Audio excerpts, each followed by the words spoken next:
Festarik behar bada, bego Donostia. Naiz eta gaur egun askorentzat sinesteko zaila izan, gure hiria eta festa elkarri lotuta egon dira luzaroan. Eta bai, festarik behar bada, bego Donostia.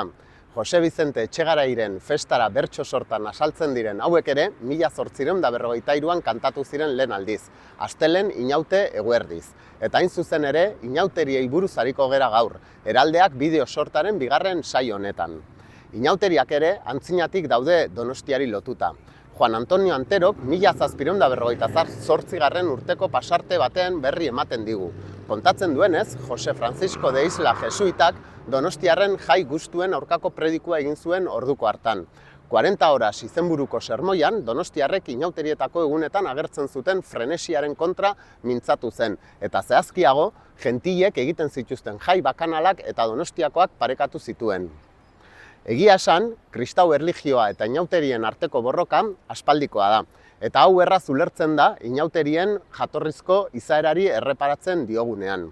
Inauteriek umorez kultura ofizialari itzulipurdi egiten bai diote.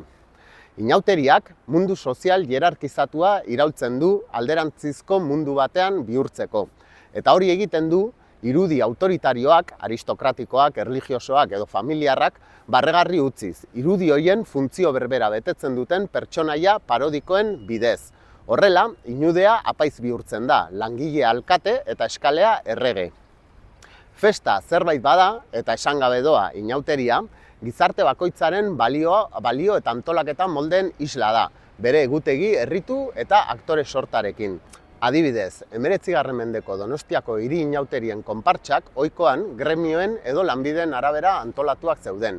Langile maisuak, jostunak, zapatagileak, arotzak, dendariak, eta azpimarratzekoa da horietan euskerak zuen garrantzia. Bai eta jadanik 1818an gizon eta emakumeek elkarrekin festa egiteko zuten ohitura.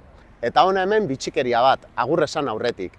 Donostiako jaiak neguan izan ohi dira eta ez egun batekoak. Horregatik, duela urte asko, udalak hezkuntza ministerioari eskaera egin zion. Udako oporrak negu aldera pasatu zitzan. Izan ere, neguko solstiziotik hasita udako beroak bitartean, Donostiako haurrak jairik jai ibiltzen zirelarik ez baitzuten eskolarik ikusten. Hezkuntza ministerioak ez zuen Donostiaren eskaera onartu, baina horregatik Donostiarrek ez zioten festa ospatzeari utzi, eta gaur egun arte.